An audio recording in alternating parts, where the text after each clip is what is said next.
Hello Internet, I'm Colorful Arty, and welcome back to another episode of Legend of Zelda Oracle of Seasons Cursed. In the last episode, we made a little bit of progress in the 7th dungeon and got our butts kicked. And in this episode, ideally I'd like to finish the dungeon in this episode, but something tells me that's not going to happen. Mainly because we still haven't even gotten to the hard part. The hard part is definitely the mini-boss. The boss is also pretty tricky, but not as bad as the mini-boss. But in this episode, we are at the very least going to get the dungeon item. And hopefully beat the mini-boss. Oh, man. I don't remember this dungeon being this hard. I remember it being irritating, but not, like, difficult. Oh, hey, wow, first try. Link, stop moving around so sporadically.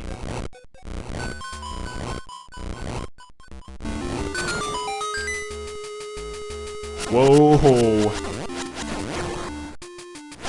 I don't know why these fiends always catch me off guard when I enter the room. They always, like, appear right next to the doorway, but they're still far enough away that you can save yourself. And also, the magical boomerang is a godsend in this dungeon. Because it works on pretty much everything, which is really nice. Even if it doesn't damage everything, it at least stuns pretty much everything. Alright. Don't fear the dark nuts. Especially since you can swipe their javelins out of the air. Actually, come to think of it, I'm not sure if those are javelins or arrows. Because I know they look exactly like the arrows from Link's Awakening. I always thought they were javelins, though. Wait, how did that hit me? How? I was swinging my sword non-stop. That couldn't have gotten through. Alright, if this keeps up, I will leave the dungeon and get a magical potion, since I can actually afford 2 of them.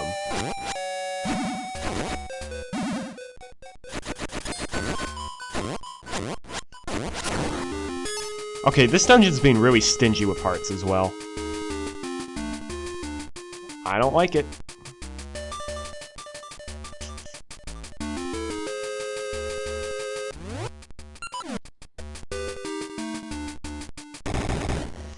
Oh my gosh, this is just so annoying.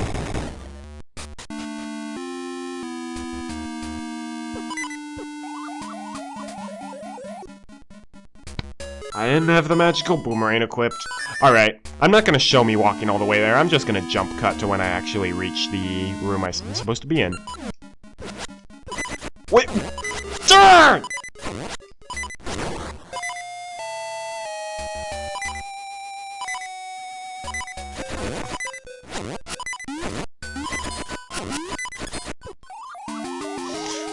What is go- I am off my game today, because that was just stupidity on my part. Alright, I am actually going to let the Pegasus Seeds run out this time before jumping on the trampoline. I also got lucky in that the blue Dark Nut dropped a fairy, which gave me full HP. Wow! I didn't expect them to die in one hit, even if it was a spin attack.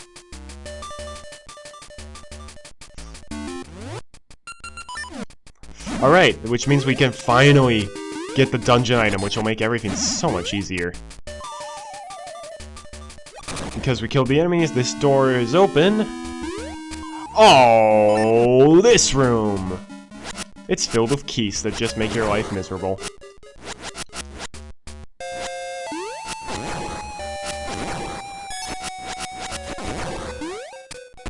And we get Rock's Cape! Press and hold the button to do a double jump. So we can still do the jump, but if we hold the button down... What just happened there?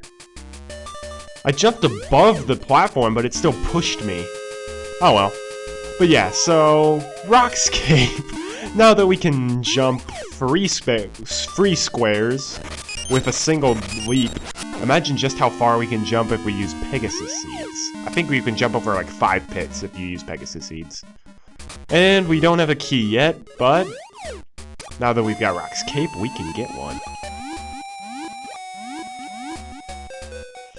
Yeah, Rock's Cape is just my favorite item in the game. You can pretty much fly with it.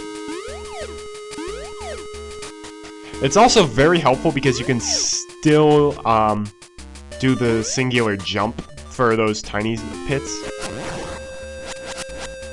And also, this is one of the amazing items that never got into Oracle of Ages. Oracle of Ages has my all-time favorite dungeon item, or Zelda item, but it doesn't have Rock's Cape. Alright, yeah, watch just how far you can jump with Rock's Feather, or Rock's Cape with the Pegasus Seeds. Oh no, these guys are back.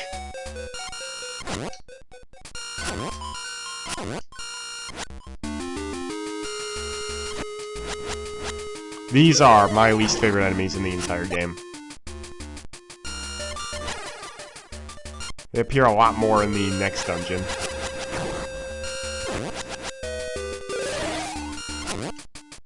Mainly because if they reverse polarity on you without warning, it's very easy for them to hit you. Alright, so that's that. I also have to remember Rock's Cape is orange, or yellowish, and not blue. Alright. So let's push the trampoline up a wee bit.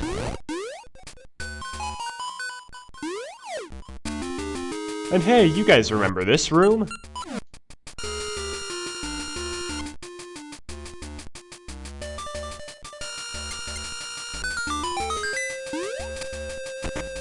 And we get another small key, and now we're back at the... Oh no, we're not back at the beginning of the dungeon. Not Rock's Cape, I want the magical boomerang.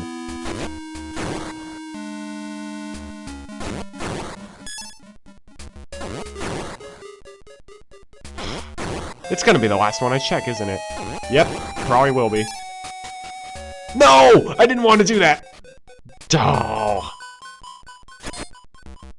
Okay, that's weird. I didn't touch that one, but it came to life anyways. Die. Alright. Where is it? Oh! Yep, it was the last one I checked. Of course it was. And it's the one that is as far away from the switch as you can get. Or I guess one of two. Since there are two statues that are equidistant from the switch. Not getting surprised by you guys, I know you're here now.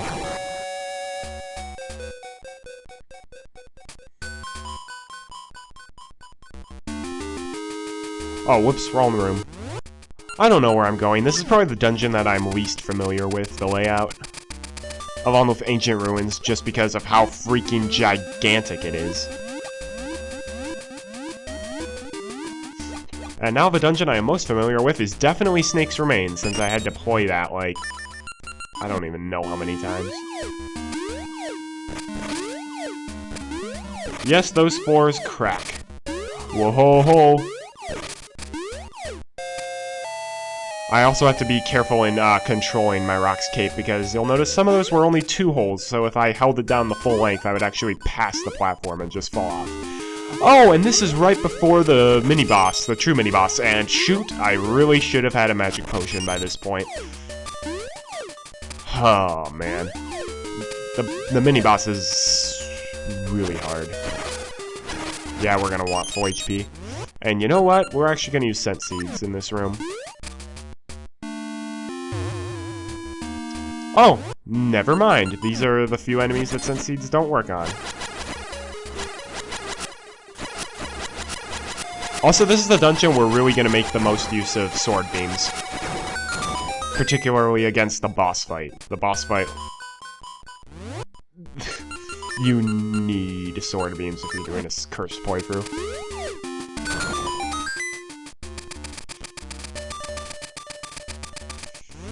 Alright, gotta hype myself up for this.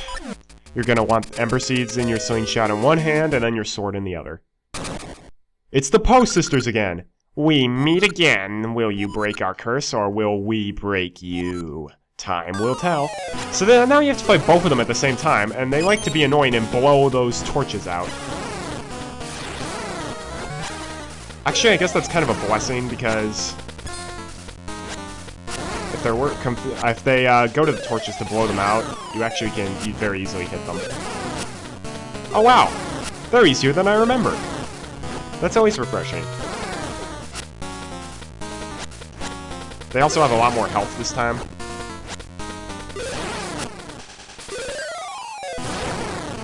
No, never. I'll come back to haunt you. Alright, if it's just a sword left. Ah, no. I don't wanna. Oh my gosh! Mini-boss is way easier than I remember. After the Vire disaster, that is a very welcome change. And you'll notice the boss room is right beneath us. However, we don't have the boss key. Well, you know what? I consider that a great time to die, because we just got the portal. Like, I know it's never a great time to die, but if there ever was a time I would want to die, it would be there. And also, I hate how this room is full of blue whiz robes. Ooh yeah, treasure chest. We get 1 rupee. So worth it. So yeah, staircase puzzle, these are always fun.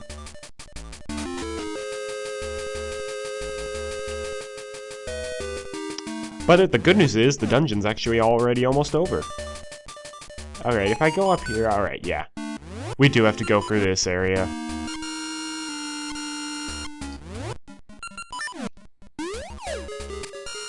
Rockscape, you are amazing. Whoa, whoa, whoa, whoa! I'm not sure if that's the way the designers intended you to get through that, but I'll take it. That's, in my opinion, the easiest way. Ooh, let's use scent seeds in this room. The enemies just run off a cliff. One of the few rooms, actually. Okay, I know I'm constantly like bashing scent seeds and how bad they are, but they're actually really good in a cursed playthrough. Because they work on pretty much every enemy, except the really tough ones like the magnet guys, dark nuts, and apparently, moldorms. But they work on pretty much every. Oh, and wizrobes, I guess. If you've got Rock's Feather, you can jump over those. Actually, I've never tested if you can jump over those if you don't have Rock's Feather. Oh, this is an interesting puzzle. You see those buttons with this number of statues next to them? That's the order you have to press them in. So, the one with 1 statue next to it, that's the one you have to press first. And that was a terrible jump.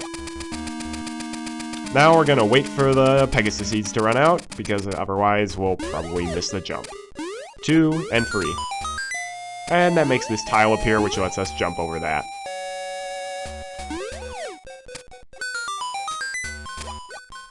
Ooh, red trampoline. Ooh, that's right, it's this room. It's like the one room you absolutely need to use the owl, or the mystery seeds on the owl. Unless you've memorized the exact pattern the switches need to be in.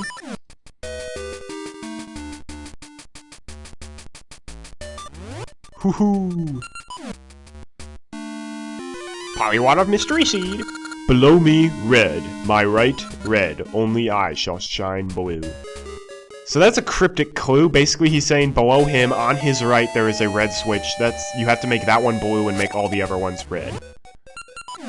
It's confusing, yes, but it's not too hard to figure out. Okay. Non-ember seeds, scent seeds. Okay, they don't work on Stalfos's either. Actually, let's make this a bit more easy. Okay, I can't tell which Stalfos is the easiest to deal with, or the hardest to deal with. If it's yellow, red, or green. I want to say it's red. Alright, so now that we've got the boss key, we're gonna save warp back to the beginning.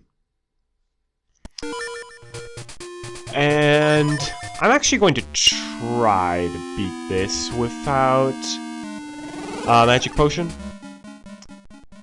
So the 7th boss, this is where I found by far the best strategy is to just hit him with sword beams. It's the safest strategy, it's the best strategy. Even if it does take a bit of time. Whoa! Wizrobe convention in town. Ow! No! No! I must have full HP when I enter that boss room.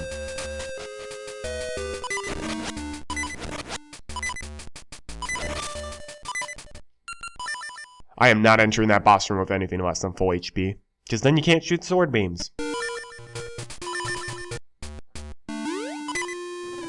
Oh, I start with half a heart.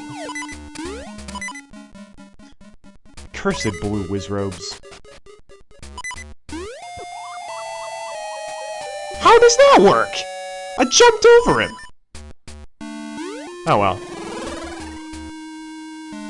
The really nice thing about this dungeon is that the boss room is like right next to the mini boss room. The bad thing is it's guarded by Wizrobes.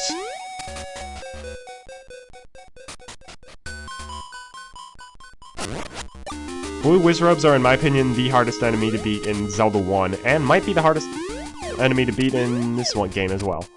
Alright. It's the boss, Gleeok. Gleeok shoots fireballs at you. However, if you stand far away, you can predict when he's going to shoot fireballs, and react accordingly. And you can just fire sword beams at his heads. Also, if you hit their heads enough, eventually they will be decapitated. And, however, if you decapitate one head and take too long getting the other head decapitated, the first head will come back. Which is why I'm kind of trying to hit them an even number of times. So my old strategy was to run up to their heads and whack them, but that's extremely dangerous, because if they decide to spit fireball... I forgot they could do that. And yeah, Gleeok is insanely powerful, so... However, unlike the Zelda 1 version of Gleeok, when you kill one of its heads, the head doesn't come off and try to kill you. Nice touch, I must admit. Alright, I forgot they could do that second fireball move where they surround you with fireballs. In that case, just don't move. Alright, be nice, Blue Wizrobes. Thank you. Your niceness is appreciated. Oh, you jerks!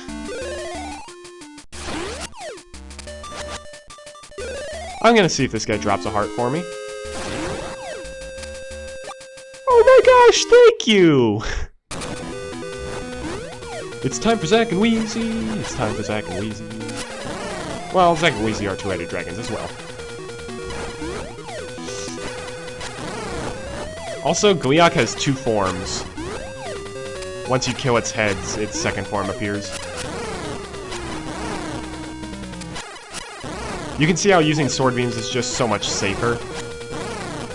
Because if you're going up against their heads and hitting them, not only are their heads moving around, but if they basically when they shoot fireballs, you have no reaction time. Alright, so that's how you dodge that attack. Ow!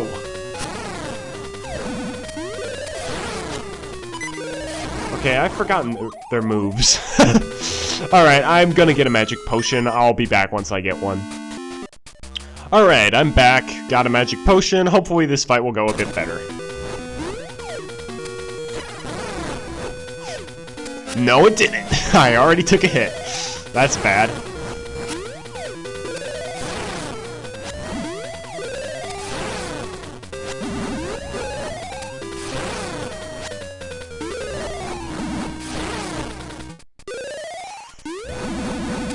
Oh, this is my backup strategy.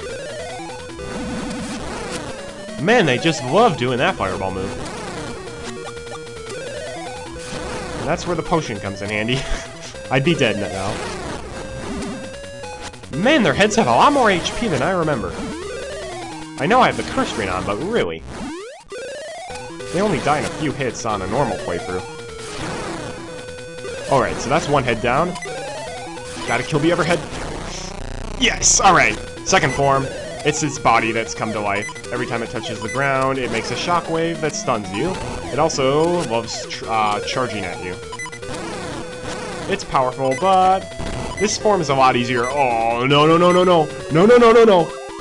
Oh, darn it. Rats. Alright, who's up for the next round?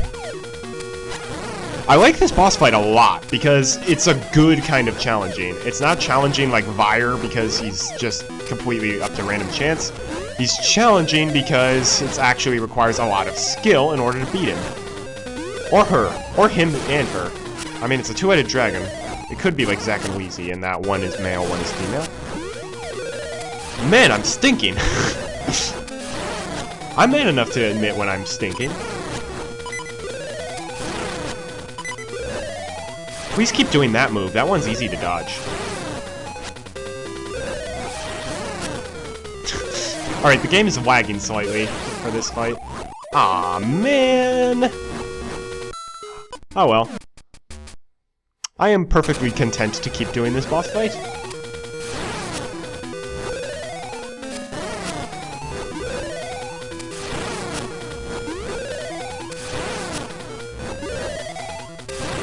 I am just stinking!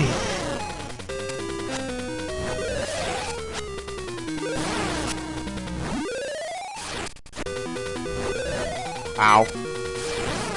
I don't know how that didn't kill me, but I'll take it. Alright. Dang it, that stupid 4 fireball move always screws with me up. Like that.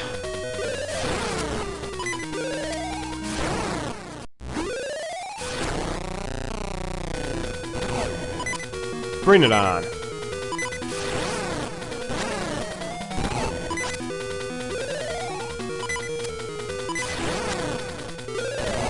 So this form is easy as long as you just don't get careless. Make sure you jump every time it hits the ground like that. And make sure you don't actually move out of the way until it starts charging. Dang it. So help me, Gliok, I will beat you in this video. I don't know what my voice there just was wanting to do, but whatever. Oh wait, maybe the best strategy is just don't move when it's spinning the fireballs at you. Because I can... Ah, dang it!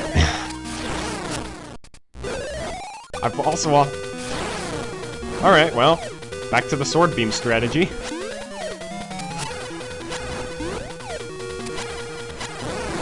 Stop moving your head!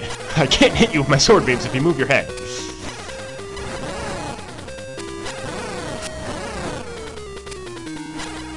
Like I said, the heads will regrow after a few seconds, so you really need to make sure you can kill both of them within a relatively short time span.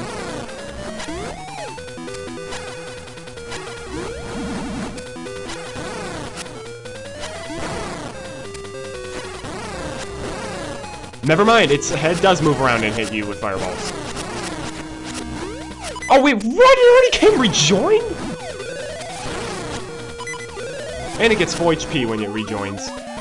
Rats! Okay, I'm a liar. It does go around spitting fireballs. Come on, Gliok. You're better than this. Wait, why am I cheering Gliok on? Gliok's been doing a very good job at kicking my butt. He already killed me. Ow. Ow. Man, Gliok, you are like a really competent boss. I'm impressed. No, I don't want the shovel equipped. Hi, Gliok. Ow. Ow. Ow!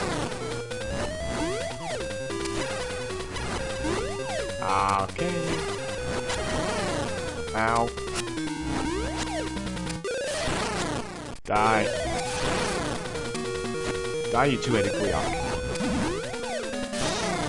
Man, he just knows how to push my buttons. Ow. What time is it? Uh-oh. I've only got a few minutes left. Gotta kill Gliok. Come on, gotta kill Gliok. Wait, why am I going up close? I can shoot sword beams at it. Okay, I've made it to his second form, and I've died twice on his second form, but his second form is easy. I also hate how he always moves his head right out of the way of my sword beams. Come Come on, die. Die, Gleok. Oh my gosh, he's being really good. That should be hitting him.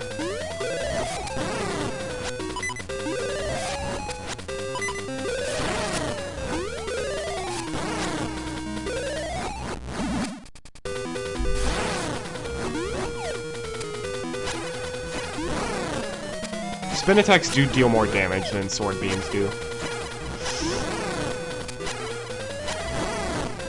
Oh, for crying out loud! One of his heads should almost be dead. Apparently not. Come on, I'm gonna get kicked out of this room in a few minutes. I need to beat him.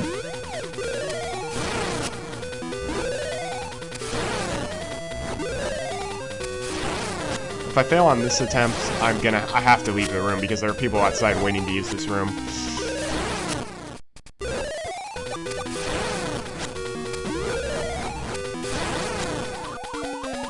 Alright. I give up. I have to leave the room. I have to end the video off there. So I'm Colorful Arty. Hope you're enjoying the video so far, and I'll see you next time when we finally kill Gleok. Have a great day, and God bless.